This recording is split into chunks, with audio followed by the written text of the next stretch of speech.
Keep sexually explicit content out of the hands of minors.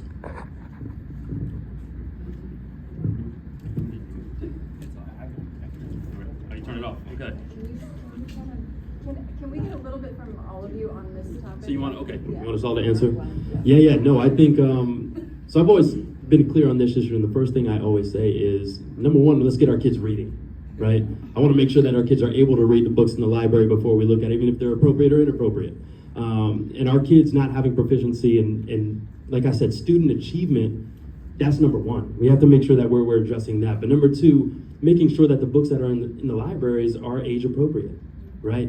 Some of these books, and you see it when people come to board meetings and they'll start reading it, I feel so uncomfortable when it happens. Like as a board member, I put my head down, I'm just like, there's no way. Like there's no way that these books are in our libraries, and as a parent, it scares me. So I feel it's very clear, if somebody feels uncomfortable, we look at it. When somebody reads it and they're cut off, which it has happened, that book is removed, right? But for me as a board member, I just want to make sure that it's fair across the board for us to say, hey, if something is contested, if a book is contested, let's look at that, right? Corey, you're part of that review committee. Get it on there, take a look at it, have the conversation. If it's inappropriate, have a number of people to say, hey, okay, we're taking that away. But also it has to be fair and balanced, right? We look at the other side, we talk about people saying the Bible's inappropriate, right? Take the Bibles out of the schools. We saw how that happened, right? It came up to it, and I think it was unanimous, correct, Corey? Yes.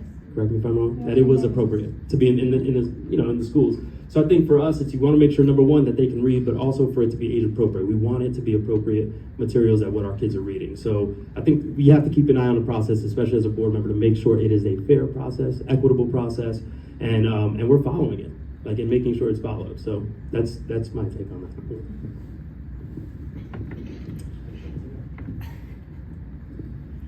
I have to agree with Daniel on a lot of the topics he just said, because I have seen some of these inappropriate books, and what I can say is that as a gay man running for school board, and I wasn't planning to run as the gay man running for school board, it was somebody else's fault that I've been labeled the gay man running for school board. I do not agree that there should be pornographic images in our schools, and I agree with Daniel. If there's a way to be able to do research on it, look into that book, see if it's appropriate, vote on it, say yes, we don't like this book, that's the best way to do it. We should do it as a board, we should do it as a team. That's what the school board is, it's a team, it's a group of people who are supposed to be working together successfully to do better by our children. It's not about, teaching about sex and about all that type of stuff at a young age. As an adult, as a little older, yes, we could teach that type of stuff. And I was asked in a Sentinel interview if I agreed that we should teach our kids what the word gay means. And I said, yes, I do, at a certain age. Everything is age appropriate. That's what we need to start focusing on. We do need to discuss this. We got children we don't want to leave, as this gentleman said, mentally unstable because we don't talk about it. We don't agree with them. We don't hold their hand and say, hey, yes, we want to make sure you're okay too. So yes, age appropriate is number one, very much so. We remove the book if it's an inappropriate book, if it's got images that we all deem, and everybody in this room sure does deem it's explicit book, we take it out.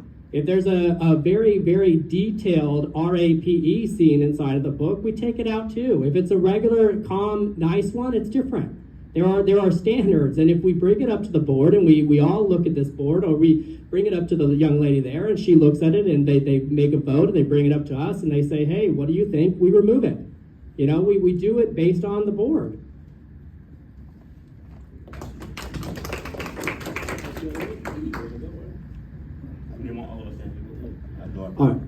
All right, then I'll add a couple, agree with everything being said here. I'm add a little bit more. First, I start with, is the public happy with what's going on with this? You have two very opposed sides to this, right?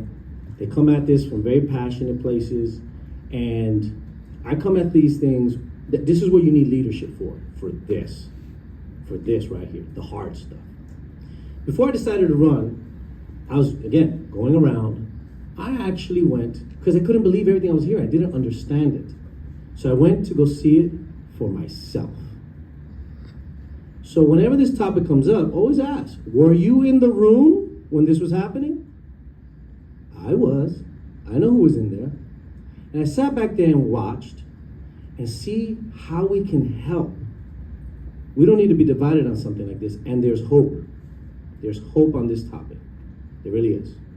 I think from what I saw a process that is flawed. It's a flawed process. Not a bad process, it's just flawed. We could improve our process such that no matter where you stand on this, however you come at it, you'll feel good about what we put out. That's the most important thing. This district has to make sure that when we go down this road, the community we serve feels that, okay, this was done right, it was thoroughly reviewed, and we understand that this is the result. Because here's why you should have hope in this. I've been in that room. I've seen people in that room advocating, and everybody is coming at it from a good place. They want to do good. Here's some of the recommendations I would make to the process to improve it. First, we have to make sure we have the right spirit about this. So I will quote a little Latin for you, right? Primum non nocere. That is Latin for the silver rule of ethics, which means first, do no harm. If you walk in that room, you take your oath of primum non nocere, we will do no harm to our children. That will align everybody because everybody's there. That's what they want. They don't want to do no harm. Second, vignettes. What I saw was a lot of people trying to interpret what they were reading as far as their guidelines, what the law meant. We have people in there trying to be lawyers, and it's not fair to them. They're just trying to do the right thing. And you're going to ask them now to interpret some legal mumbo jumbo from Tallahassee. That's not going to work. So what we need to do as a district leadership is create the vignettes, process that through, which basically vignette is an example of what is appropriate in high school, middle school, and elementary. So we help them identify and match. It's less of a subjective opinion and more of a matching problem. That would also streamline the definitions. And lastly, to make sure all of Broward is united behind what we're doing for our kids, is we make sure that it's properly staffed. Make sure this committee has everybody that it needs to have there to make sure that we're all here to do the right thing. All right, it's evenly spaced out. We got the right voices in there. I think we could probably improve how we're staffing this a little bit. And then everybody, no matter how you came at this in the beginning, you'll feel good at the end. You'll feel good at the end because we're following the silver rule. First, do no harm. Thank you. Just to add, use my man voice. just to add, I agree with what everybody said, and we do have to look at that process. Because what begins to happen just with the word inappropriate, what does that mean to you and what does that mean to me may be two different things. So that's where we have to come in with the put that bar at a place where everybody understand what does inappropriate means. It needs to be age restrictions. I don't think it's right for us to be teaching third graders how to have sex. Those type of things, in my opinion, is inappropriate. So I think we really need to look at that process and have some open dialogue so parents can understand where we're looking at when we talk about removing a book from the school. We're not talking about moving things that is historical. We're not talking about removing the 10 Commandments of the Bible.